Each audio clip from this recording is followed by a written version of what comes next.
Le RAV4 Prime, c'est en fait un RAV4 hybride, mais branchable. Et Prime, mais pas de bonhomme sourire. D'habitude, il y a tout le temps un bonhomme sourire quand on voit Prime. Jeff Bezos serait très fâché de ça. La conduite va rejoindre la majorité des gens.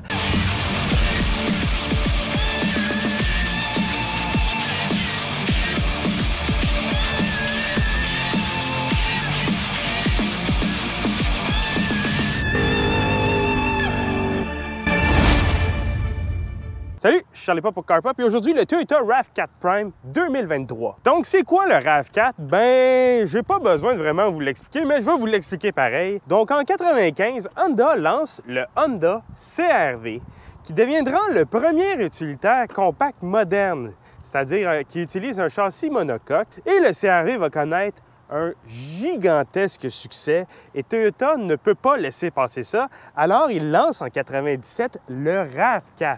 À partir de là, je pense que vous connaissez le reste. Le RAV4 va devenir extrêmement populaire, va surpasser le CR-V en vente et il va devenir un des utilitaires compacts les plus vendus au monde et le plus vendu en Amérique du Nord. C'est en fait un des véhicules les plus vendus en Amérique du Nord, point à la ligne. En 2019, Toyota lance la 5e génération du RAV4 qui va connaître un immense succès. Évidemment, on revient toujours avec un 4 cylindres atmosphérique, mais aussi on poursuit la nouvelle version hybride qui est apparue en 2013 et qui avait connu un énorme succès. Donc à date, tout va bien, tout le monde est content. Et en 2020, Toyota, sans crise égard, arrive avec ceci, le RAV4 Prime. Le RAV4 Prime, c'est en fait un RAV4 hybride, mais branchable, donc qu'on branche et qu'on a une autonomie électrique de 68 km. Résultat, les gens virent sur le capot, ils capotent, ils se disent tout, je peux aller au travail, aller-retour sans problème, et le week-end, si j'ai un long trajet à faire, je me mets en mode hybride et je reste économique en carburant. Et bon, ben résultat, ben il y a une liste d'attente à pu finir pour le RAV4 Prime, surtout en version de base où on parle de 3 à 4 ans d'attente. T'essaieras d'en trouver un en ce moment. Aujourd'hui, ce que je vous propose, c'est qu'on va faire le tour de ce véhicule exotique parce qu'il n'y en a tellement pas que c'est quasiment exotique. Je vais vous présenter l'extérieur, l'intérieur, la mécanique. Ensuite, on va aller en essai routier et finalement, on va s'asseoir et jaser prix. J'ai emprunté ce véhicule à un de mes abonnés et si je peux essayer votre véhicule, vous pouvez m'écrire à l'adresse courriel dans la description ou sur notre page Facebook via notre Messenger. Pas besoin que ce soit un véhicule neuf. C'est un Chevrolet SSR 5.3 4 vitesses automatique. C'est sûr, je me pointe chez vous à essayer cette affaire-là que je ne comprends pas qui existe et qui vaut aussi cher. Donc, écrivez-moi, j'attends de vos nouvelles. Le nouveau RAV4 est arrivé avec une ligne plus utilitaire que la précédente génération. Et le RAV4 Prime a quelques éléments qui viennent un peu démolir la ligne utilitaire au profit de l'aérodynamisme. À l'avant, on reconnaît le long capot du RAV4 traditionnel ainsi que les phares qui demeurent pratiquement inchangés. On a un pare-choc qui a été complètement redessiné pour la version Prime et qui va plus bas pour augmenter le profil aérodynamisme. Les fogs sont intégrés au pare-choc mais sont plus hauts, ce qui nous permet d'éviter de les briser en pleine tempête de neige. On a aussi une calandre qui est plus jolie, plus élégante, plus musclée. Et on a le logo Toyota entouré de bleu qui nous rappelle que c'est un modèle hybride. Sur le côté, le RAV4 Prime a la même ligne que le RAV4 régulier, mais on a quelques différences. On a encore une fois des accents noirs. Le toit est complètement noir. Ensuite, les tours d'ailes sont complètement noires pour venir nous rappeler que c'est le RAV4 Prime. Même les miroirs sont noirs, ce qui est un peu discutable comme décision. Et on a un logo plug-in hybrid sur le côté pour nous rappeler que c'est un véhicule qui est hybride branchable. Quelque chose d'un peu bizarre, on est venu couper un peu la ligne noire ici pour venir mettre le logo All-Wheel Drive. Pourquoi? Parlons de pneus et roues. Tout d'abord, les roues sont noires et chromées. C'est vraiment pas beau, ça fait un peu cheapo. On dirait qu'on peut trouver ces roues-là au Canadian Tire. C'est vraiment pas joli. Et elles ont des formes phalliques à l'intérieur, ce que je trouve assez étrange. Côté pneus, on a du 235-55 R19. Ça coûte environ 1 000 $ à remplacer. C'est dans la moyenne de la catégorie. À l'ère du RAV4 Prime maintenant, ça ressemble beaucoup au RAV4 régulier. On a un becquet noir en plastique qui garde toute la cochonnerie en dessous. On a les phares arrière qui sont très jolis, qui donnent une belle apparence en route au véhicule. Et on a un pare-choc encore une fois noir qui est, à mon avis, la meilleure intégration de tout le véhicule pour le pare-choc noir. C'est très joli, très réussi. On retrouve aussi le logo RAV4 et Prime, mais pas de bonhomme sourire. D'habitude, il y a tout le temps un bonhomme sourire quand on voit Prime. Jeff Bezos serait très fâché de ça. Et on a toujours le logo Toyota ceinturé de bleu qui nous rappelle que c'est un véhicule hybride. Parlons pot d'échappement. Ça fait plusieurs vidéos que j'en parle pas ben, mais on a des pots d'échappement doubles sur un véhicule à 4 cylindres avec une seule ligne d'échappement. Donc, elle vient séparer en deux pour avoir un pot d'échappement double. Ça augmente les coûts de réparation, les coûts de production, pour pas grand-chose, sincèrement. Et c'est pas juste un reproche que je fais au RAV4 Prime, c'est un reproche que je fais à beaucoup de véhicules qui sont sortis récemment. Beaucoup ont des pots d'échappement double, Honda Civic, la Subaru BRZ que j'ai essayé il y a quelques semaines, etc., etc. Ça sert à rien d'avoir des pots d'échappement double si vous avez une ligne d'échappement simple. Parlons espace cargo maintenant. Le RAV4 Prime a 946 litres d'espace cargo, les sièges levés. C'est excellent, mais c'est moins que le RAV4 régulier. On perd 113 litres à cause des batteries qui viennent relever le plancher de la valise. Ça, c'est une valise qui est assez spacieuse, très pratique, beaucoup d'espace, des crochets d'ancrage, une prise 12 volts. Bref, rien à dire sur l'espace cargo. Un espace cargo qui est assez polyvalent, merci. Pour baisser les bancs, malheureusement, il n'y a aucun système pour les baisser dans la valise. Il faut vraiment aller à l'avant ou s'étirer un peu pour l'atteindre. Une fois les bancs baissés, on a 1746 litres d'espace cargo. C'est très spacieux. C'est une des valises les plus spacieuses de la catégorie, mais c'est 200 litres de moins environ que le RAV4 régulier, encore une fois à cause des batteries qui viennent relever le plancher de la valise. À l'arrière du RAV4 Prime, j'ai vraiment beaucoup d'espace, c'est surprenant, et la tête aussi. Donc, un adulte va être très confortable à l'arrière, ce qui est encore plus idéal pour les enfants. On a au centre des bouches d'aération et des ports USB. Et dans la porte, on a un bouton pour la fenêtre, mais aussi un bouton pour les sièges chauffants. Puisqu'on le sait, pour maximiser notre autonomie électrique, c'est plus optimal d'utiliser des sièges chauffants que d'utiliser la climatisation pour se réchauffer. La présentation intérieure est réussie. La qualité des matériaux est plus axée sur la durabilité que la qualité. Et la qualité d'assemblage est excellente. Dans la version XSE, on a des bancs en simili-cuir. En fait, c'est du Softex et ils sont confortables, rien à dire dessus. Il manque peut-être un peu de support latéral, mais c'est tout. À côté de notre jambe, on trouve des boutons qui sont assez importants, à mon avis. Les phares automatiques, le pare-brise chauffant électronique, le volant chauffant.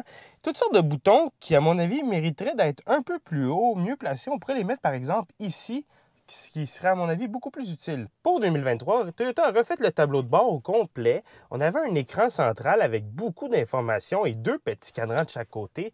C'était pas très évident à lire, mais maintenant, on a un grand écran avec toute la même information répartie partout. Il y a beaucoup de choses à voir, mais au moins maintenant, c'est plus ergonomique et c'est plus facile à voir. Vraiment, Toyota a fait un bon travail là-dessus. Ça fait vraiment du bien comme mise à jour. Et on en a aussi profité pour mettre l'écran que l'on retrouve dans les nouveaux produits Toyota. Donc, un écran qui fonctionne excessivement bien, que j'avais essayé en version plus luxueuse et plus grande dans le Lexus NX. Mais il n'y a vraiment rien à dire. C'est très fonctionnel. Ça a une bonne rapidité. Et le système de son, d'ailleurs, fonctionne très bien. D'ailleurs, parlant de cet écran-là, il est super bien placé. C'est exemplaire là-dessus. Bon travail, Toyota. Le volant se prend très bien en main, rien à dire là-dessus. On trouve toujours notre système de cruise adaptatif à droite. Dans le fond, le véhicule a une conduite semi-autonome. Et à gauche, on trouve différentes informations qui apparaissent dans le tableau de bord. Rien de majeur à dire là-dessus. Tout fonctionne très bien, c'est super ergonomique. Le miroir, c'est un miroir ordinaire, sauf que... Et voilà, ça devient une caméra et c'est vraiment génial. Ça nous permet d'avoir une vue non obstruée à l'arrière. C'est vraiment pratique. Et plus de véhicules devraient avoir ça, franchement, c'est vraiment cool. La climatisation fonctionne très bien, rien à dire là-dessus. Elle est un peu basse, mais sinon, tout va très bien. C'est vraiment réussi. Et en dessous, on a nos boutons pour le siège chauffant qui sont encore une fois bien placés. Quoique, sous certains angles de vue dans l'habitacle, ils vont disparaître. Par exemple, si je regarde ça comme ça, on ne voit plus les boutons, mais si je conduis comme ça, il y a un petit problème à mon avis. Dessous la climatisation, on trouve une petite plateforme pour recharger notre cellulaire sans fil. On trouve aussi une prise USB et une prise 12 volts, donc d'autres options pour charger notre cellulaire. Ici, on a une différence majeure avec le RAV4 régulier. On a notre levier de vitesse, rien à dire là-dessus. On a une roulette pour les modes de conduite qui est inspirée de celle de Lexus, donc Eco, Sport, Normal. Et quand on fait ça, on a un RAV4 qui apparaît dans notre écran pour aller plus vite. Je ne sais pas pourquoi ils font ça, sincèrement. On a aussi Auto EV HV. Donc ça vient gérer le système hybride. On dit au véhicule, fais ce que tu veux, optimise mon rendement. Et ici, on a le bouton Charge All. Donc on appuie là-dessus et on tombe en mode hybride et on repèse là-dessus et on tombe en mode électrique. Donc, on se promène entre les deux modes de conduite comme ça. C'est assez intéressant d'ailleurs pour le RAV4 Prime, mais ce qui fait son grand intérêt, c'est qu'on peut rouler en mode électrique. Et on a un bouton Trail ici. On appuie dessus pour dire au moteur électrique d'être toujours en fonction. Dans le fond, au lieu d'avoir un arbre de transmission, ce véhicule-là a tout simplement un moteur électrique sur l'essieu arrière. Donc, le moteur à essence ne peut pas envoyer de puissance aux roues arrière. C'est seulement le moteur électrique qui fonctionne. Donc, en appuyant là-dessus, on dit au moteur électrique à l'arrière de fonctionner constamment pour être en genre de 4x4 barré. Vraiment plus un gadget qu'autre chose, le RAV4 Prime n'est pas un véhicule de hors-route. Sous le capot du RAV4, on trouve 3 mécaniques. La première, c'est un 4-cylindres 2.5 de 203 chevaux, 184 livres-pieds de couple. Cette mécanique-là est reliée à une transmission 8 rapports. Ensuite, on a un autre 4-cylindres 2.5, mais cette fois-ci hybride, qui produit 219 chevaux. Celui-ci est relié à une transmission CVT et on le retrouve dans le RAV4 hybride régulier.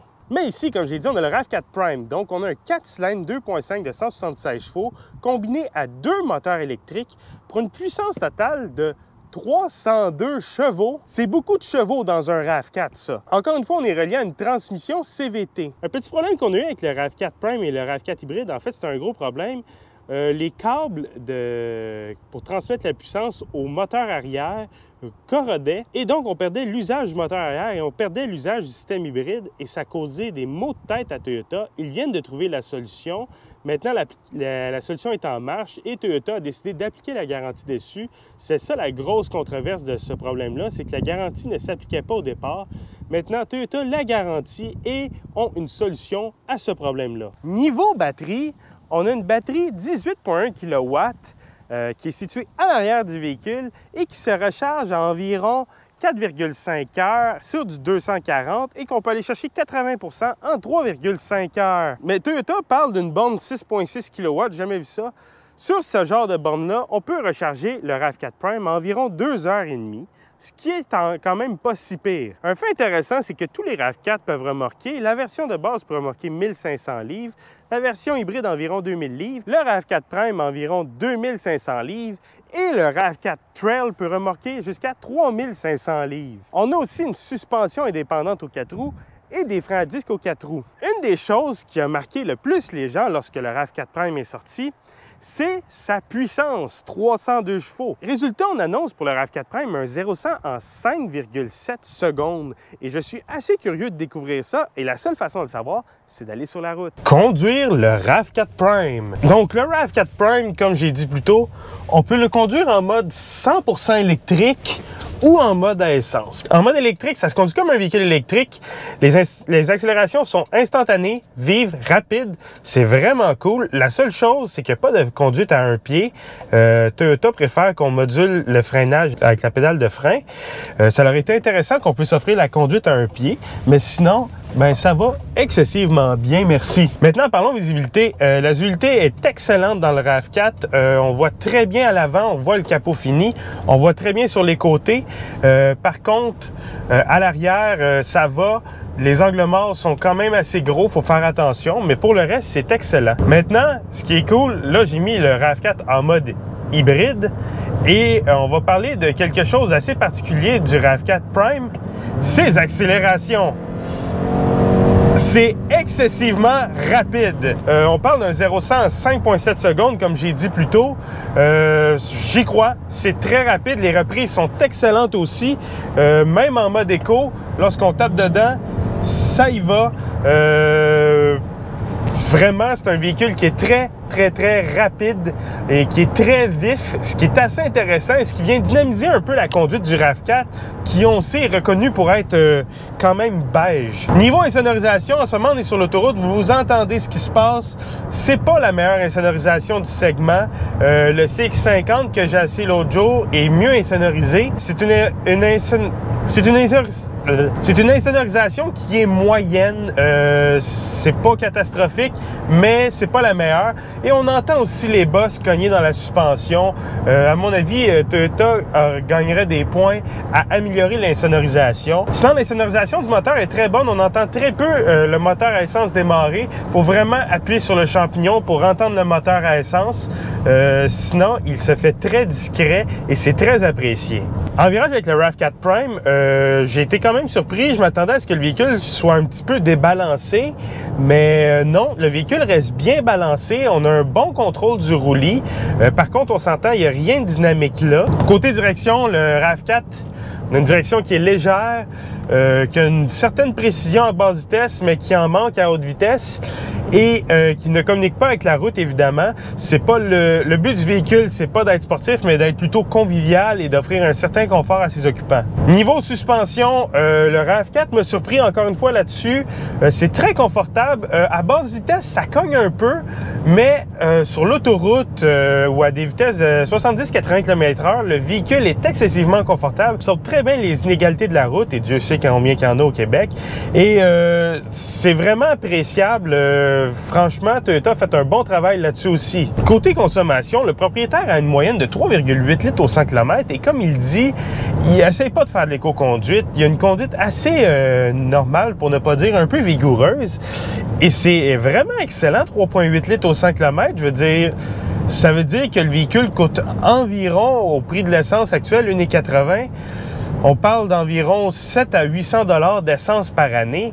C'est vraiment abordable à rouler. En gros, le RAV4 Prime est assez convaincant sur la route. Je m'attendais à ce que ce soit un véhicule qui ait de la difficulté à justifier son prix sur la route, mais après un essai routier, je réalise que c'est un véhicule qui est très intéressant et qui rejoint la majorité du monde. La raison pourquoi le RAV4 se vend autant, et surtout le Prime, pourquoi il est autant recherché, c'est qu'il a un paquet d'attributs que les gens recherchent et ils les combinent tous dans un véhicule.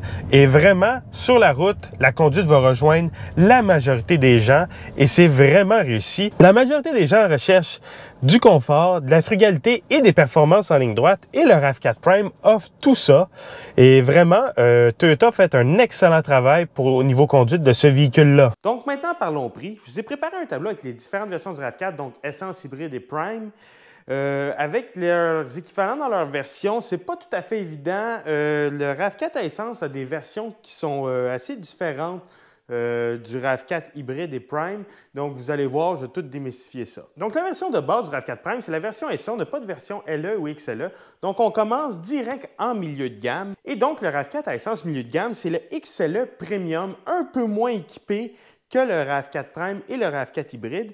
Il débute à 47 877 et 31 $, taxes comprises, alors que le hybride, lui, est 50 130 et 82, taxes comprises encore une fois. Et le RAV4 Prime, ben, il est 51 973 et 20, moins 10 000 de subvention, donc 41 973 et 20. Donc, on comprend que c'est bien plus intéressant d'aller s'acheter un RAV4 Prime que d'acheter n'importe quelle autre version de RAV4 en milieu de gamme. Mais il est introuvable en version SE. Toyota priorise les versions XSE et XSE Premium. Et donc, résultat, le RAV4 Prime, ben, il est introuvable en version SE. On parle de 3 à 4 ans d'attente encore en ce moment pour avoir un RAV4 Prime SE. Ensuite, on s'en va dans le milieu de gamme du Prime, c'est-à-dire la version XSE. Encore une fois, le RAV4 à essence n'est pas disponible en version XSE. Le plus proche, c'est le RAV4 Trail, un petit peu moins équipé, mais plus équipé pour aller en route. On a un différentiel spécial à l'arrière, on a différents accessoires pour faire du hors-route, des plaques de protection.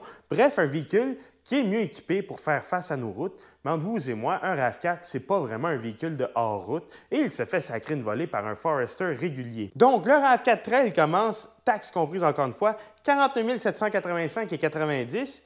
Le comparable hybride, 53 758 et 29. Et le Prime, encore une fois à cause de la subvention, c'est le moins cher, 47 538 et 4 $. Donc, encore une fois, RAV4 Prime, c'est le champion ici. Mais encore une fois, il est un peu plus rare que le XSE Premium. Comme j'ai dit, Toyota priorise les versions plus équipées. Et finalement, les versions tout équipés, les plus haut de gamme. Dans le Prime, on peut juste aller en XSE Premium, tandis que dans le RAV4 à essence, on peut aller dans le Limited, qui est une version encore plus équipée que le XSE Premium. On trouve tous les équipements du RAV4 XSE Premium, plus une sellerie de cuir et des accessoires de luxe. Donc, le RAV4 Limited est plus équipé que le Prime. Donc, le RAV4 Limited, 54 614,85 taxes comprises. Le RAV4 hybride XSE Premium, 56 701,65 taxes comprises encore une fois. On peut aussi avoir la version Limited dans la version hybride qui va revenir à environ 58 000 taxes comprises. Et le RAV4 Prime, 53 735,19 taxes comprises. Donc, encore une fois, le RAV4 Prime est le moins cher du lot. Maintenant, entre un RAV4 Prime et un RAV4 hybride, lequel que je prendrais? Je prendrais le Prime pour la simple et bonne raison qu'on peut utiliser le mode électrique tous les jours et donc ne pas se servir de l'essence au courant de la journée, tandis que le hybride, lui, va consommer de l'essence constamment. Combien de litres, vous allez me demander? Environ 5,5 litres au 100. C'est excellent. C'est reste un véhicule très économique et très intéressant. Si vous n'avez pas le temps d'attendre pour un Prime, allez vous chercher un RAV4 hybride. Et maintenant, entre le RAV4 hybride et le RAV4 à essence, lequel que je prends à équipement équivalent, je prends le RAV4 hybride. C'est 3 500 $ de plus, mais vous allez sauver environ 3 à 4 litres au 100 km. Donc, au prix de l'essence actuelle, vous allez sauver 4,50 à 6 $ au 100 km. C'est non négligeable. Si on sauve 3 litres au 100 au courant de l'année à 1,50 le litre, ça va vous faire une économie de 900 $ par année. Donc, on rentabilise le RAV4 hybride à environ 4 ans. Et si on sauve environ 4 litres au 100, ça dépend toujours de vos habitudes de conduite, bien, on se retrouve à sauver 1 200 $ par année. Donc, 3 ans, on rentabilise la différence de prix. Je ne me pose pas la question, je vais pour un RAV4 hybride à ce point-ci. Bon, maintenant qu'on a fait le tour de la gamme RAV4, j'ai découvert récemment qu'il y a un éléphant dans la pièce. Mais... Donc, si vous optez pour un RAV4 Prime XSE, vous n'avez pas le choix de considérer un autre véhicule de la gamme Toyota, et c'est le Lexus NX 450H. Pourquoi? Bien, il est 8 500 $ de plus une fois les taxes incluses, mais vous en obtenez vraiment plus pour votre argent. Vous obtenez une des meilleures insonorisations de VUS compact. En fait, c'est pas mal la meilleure. Vous obtenez une qualité de finition exemplaire, encore plus d'équipement, un plus gros écran. Vous passez de 10,5 pouces à 14 pouces. Vous obtenez un toit panoramique, des sièges en cuir vegan époustouflants. Vraiment un véhicule qui est vraiment plus confortable que le RAV4 Prime pour 8 500 $ de plus. Quand on compare vraiment les deux véhicules, le 8 500 $, c'est vraiment un petit montant à payer pour passer à la classe supérieure. Et le plus beau dans cette histoire de Lexus NX 450H, c'est que vous avez la même motorisation, donc 4 cylindres, hybride branchable, 300 chevaux. Vous avez la même autonomie électrique. C'est juste que dans le fond, vous avez un package beaucoup plus luxueux, vraiment plus luxueux. Donc, en gros, c'est quoi ma conclusion sur le RAV4 Prime? Bien, je vous le recommande fortement. C'est pas pour rien que ce véhicule-là a autant de succès. C'est un véhicule qui, comme j'ai dit, répond à tous les besoins de tout le monde. Le RAV4 Prime est rarement le numéro 1 dans sa catégorie. Il est seulement le numéro 1 au niveau de la fiabilité, des performances et du rendement énergétique, qui sont deux catégories quand même assez importantes. Et pour le reste, il est toujours dans le top 3. En gros, il excède dans rien, il est bon dans tout. Et c'est pour ça que je vous le recommande fortement. Par contre, il faut être capable de mettre la main sur un. C'est un véhicule qui est très convoité, très prisé. Et les gens le recherchent énormément. Il n'y en a aucun inventaire. Les gens sautent dessus immédiatement. Ça se vend comme des petits pains chauds. Et c'est vraiment là le plus gros défaut du RAV4 Prime, sa disponibilité. Mais au final, si vous êtes capable de mettre la main sur un, allez-y fortement. C'est le meilleur véhicule de la catégorie. Et oui, le CX-50 s'est refait détrôner par le RAV4 Prime. Donc, n'oubliez pas de vous abonner. Ça fait toute la différence. On s'en vient avec un palmarès des meilleurs véhicules de l'année qu'on a filmé chez Devenzo, donc des véhicules très, très prestigieux qu'il va y avoir dans cette vidéo-là. Et on va vous parler des meilleurs et pires essais de l'année. Le RAV4 Prime va revenir, je vous le dis tout de suite. Spoiler alert. Donc, abonnez-vous, suivez-nous. On s'en vient avec du contenu bien intéressant au courant des prochains mois. Donc, n'oubliez pas de nous suivre.